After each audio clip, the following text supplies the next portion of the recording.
May all beings be filled with loving kindness. This is called a metta prayer, a Buddhist prayer for a strong wish that the welfare and happiness of all beings is met. His Holiness the Dalai Lama has said, "My religion is simple. My religion is kindness." And another Buddhist quote that I like very much is, "For happiness, cherish others." Pretty straightforward, don't you think? As I understand it, pretty much every religion has the golden rule. Do unto others as you would have others do unto you. And then there is the platinum rule, step higher. Do unto others as others would have you do unto them. And I think most people do the best they can with these rules most of the time. It's like common courtesy. And of course, that begs the question on whose definition of common courtesy we're referring to. But for this service, let's just assume that we all kind of have a similar idea of what that means. Some say that courtesies are the hallmark of civilization. For one to defer to another for their well-being is an action that reflects compassion and choice. It is essentially a decision to give of one's own energy for the benefit of another person. This can also be mutually benefiting, win-win. So it's not always entirely altruistic, but altruism is still in there somewhere. So in my studies, I learned that Margaret Mead, celebrated 20th century anthropologist, was asked by a student, "What is the earliest signs of civilization?" She thought about it for a moment and replied, "A healed femur bone." Exactly. I did not see that coming. And she concluded her explanation by saying, "Helping someone else through difficulty is where civilization starts." So apparently there was a time in human history when it was beyond our ancestors' capacity to care for a person with a severe injury. And as we evolved, so came the commitment of a community to give strength and resources, intelligence, ingenuity, and develop skills to aid another in their healing process.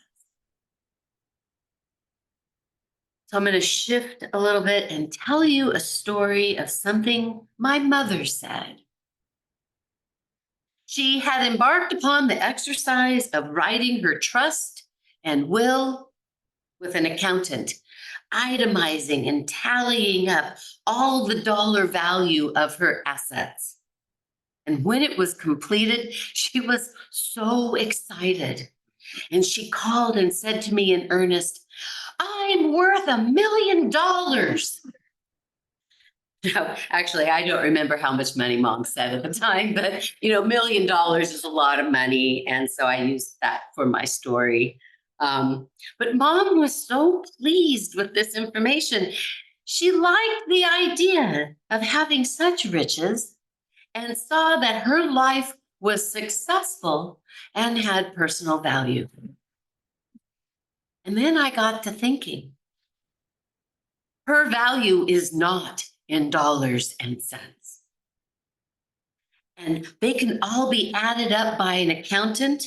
Even if that accountant was my beloved Uncle David, it still didn't matter.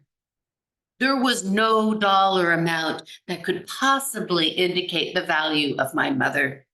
She was precious and invaluable. And that story got me to thinking, is this a matter of economics? Our cultural deference to valuing things through money? So as I composed this message or sermon, I decided to Google economics and found this definition as presented by the Arts and Sciences Department of University of Buffalo, New York.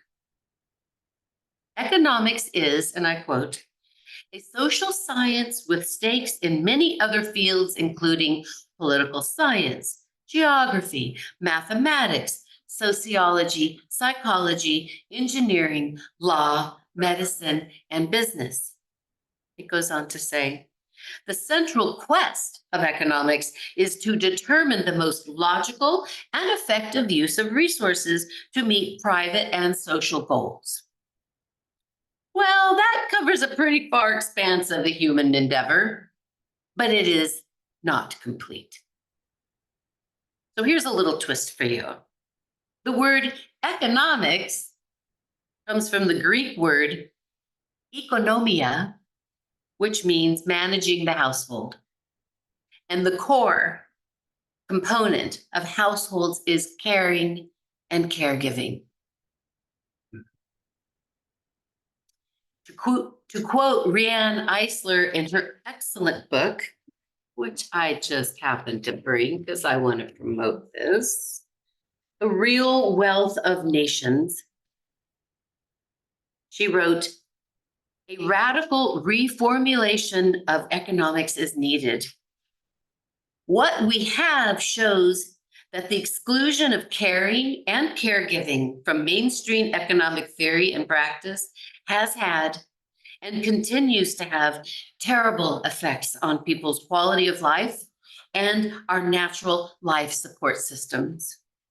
She continues, failing to include caregiving in economic models is totally inappropriate for the post-industrial economy, for most important capital is what economists like to call human capital, which is essentially people.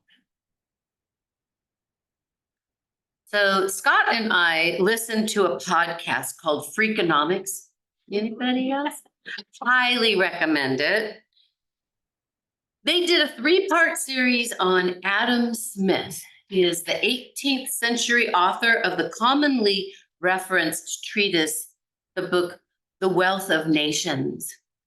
And there's much to reveal about Adam Smith, and clearly this is not a class or a lecture, so I'll save you that. But apparently Adam Smith used the term the invisible hand once. But this approach was co-opted to mean the unseen forces that move the free market of economy.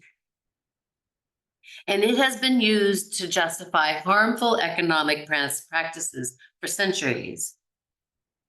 In this podcast, I learned that actually Adam Smith was a deep-hearted humanitarian. His goal was equity amongst people, recognizing human behavior and then the resources that we're utilizing. His first book was called The Theory of Moral Sentiments. And his scholars say that that is his most important work. So clearly, humanity has not waited around for politicians and economists to develop policies that value caregiving. And what Riane Eisler really lifts up in her book is that care and caregiving is the most valuable asset of humanity. Yet much of the political and economic world has not developed the rubric for it, and therefore it gets undervalued. And so it is up to us. We are the creators of our culture. We are the designators of what is important. So, looking out for each other, doing the heavy lifting, managing something that is uncomfortable and messy, setting aside our needs and wants for now. These qualities and so much more have an inherent value of its own, but cannot be monetized. Yet still, it is a currency It is an energetic currency. It is a medium of exchange. This energetic relationship that we have with each other, it is holy and it is whole. Humanity would cease to exist without it, like air. So here's a suggestion. What if we put 51% of our attention to the care and well-being of things around us, and then reserve 49% for ourselves? That's an idea. Or what if we started every morning or ended every day with this metta prayer? May all beings be filled with loving kindness. May all beings be well. May all beings be peaceful and at ease. May all beings be whole. May we set our sights on mediums of exchange that are life affirming. They are the most valuable currency, the most sacred thing we can do. And imagine a paradigm shift riding this current. Blessed be.